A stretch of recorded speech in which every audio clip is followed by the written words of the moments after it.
Hello guys, আমি শারমিন। আসসালামু আলাইকুম। আশা করি সকলেই ভালো আছেন। আলহামদুলিল্লাহ, আমিও খুব ভালো আছি আপনাদের দোয়ায়। সবাইকে ঈদ মুবারক। আজকে ঈদ উপলক্ষে যে রোস্ট বানাইতেছি ব্রয়লার মুরগি দিয়ে আমার ছেলের জন্য। প্রথমে আমি এই যে এখানে কাজু বাদাম কিশমিশ বেটে নিয়েছি, এখানে মরিচ বেটে নিয়েছি আর পেঁয়াজ বেটে নিয়েছি। এখন আমি এই যে মুরগিগুলোকে আমি যে লবণ মরিচের গুঁড়ো দিয়ে মাখিয়ে রেখেছিলাম সেগুলোকে যে আমি ভেজে নেব। এভাবে একবার বাসায় ট্রাই করে দেখেন, ব্রয়লার মুরগি রান্না অসাধারণ লাগে। টক দই ছাড়াও রোস্ট বানালে দারুণ লাগে খেতে। আর যারা আমার চ্যানেলটাকে এখনও সাবস্ক্রাইব করেনি, অবশ্যই আমার চ্যানেলটাকে সাবস্ক্রাইব করবেন। যারা করেছেন তাদেরকে অসংখ্য ধন্যবাদ। সবাই একটা করে লাইক দিয়ে যাবেন, কমেন্ট করে যাবেন। আপনাদের কমেন্ট পড়তে আমার খুব ভালো লাগে। দেখেন, আমি এখন মুরগিটা আমার ভাজা হয়ে গেছে, আমি নামিয়ে নিয়েছি। এখন আমি এই যে পেঁয়াজ বেরেস্তা করে নিচ্ছি। এখন আমি এই যে কড়াইতে দিয়ে দিলাম পেঁয়াজ বাটা, একটু ভাজা ভাজা করে নেব। করে নিয়ে এখন এর মধ্যে আমি দিয়ে দিচ্ছি এই যে আদা বাটা আর রসুন বাটা দিয়ে দেব। এই যে দিয়ে আমি একটু আবার ভাজা ভাজা করে নেব।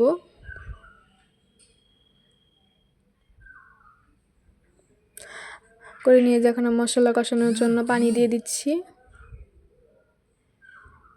মশলাটাকে আমি যে এখন সব ধরনের মশলা আরও দিয়ে দেব।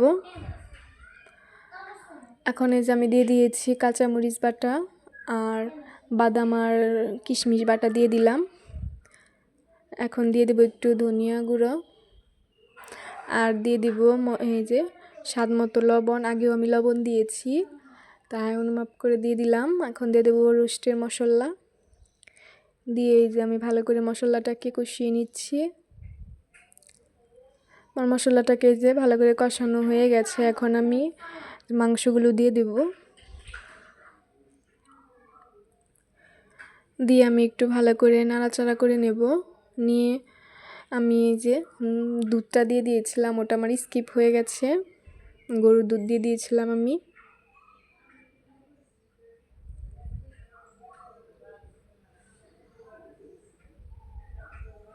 আসলে আরও রান্না করছি তো, তার জন্য আজকে চুলাটা একটু অন্যরকম হয়ে গেছে।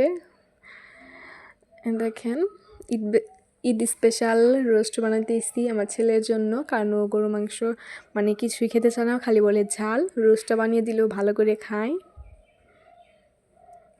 দেখেন, আমি যে এর মধ্যে এখন একটু পানিও দিয়ে দেব। দিয়ে আমি ভালো করে আবার ঢাকনা দিয়ে ঢেকে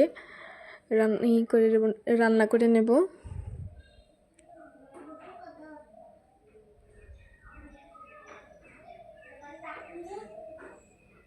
এখন আমি এর উপরে দিয়ে দেব দুটো কাঁচামরিচ,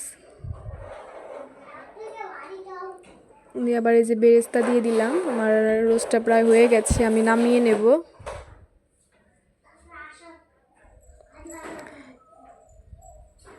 এখন এই যে দেখেন ফাইনাল লুক এরকম হয়েছে। কার কাছে কীরকম লেগেছে অবশ্যই আমাকে কমেন্ট করে বলবেন। সবাই ভালো থাকবেন। আজকে পর্যন্তই, আল্লাহ হাফেজ।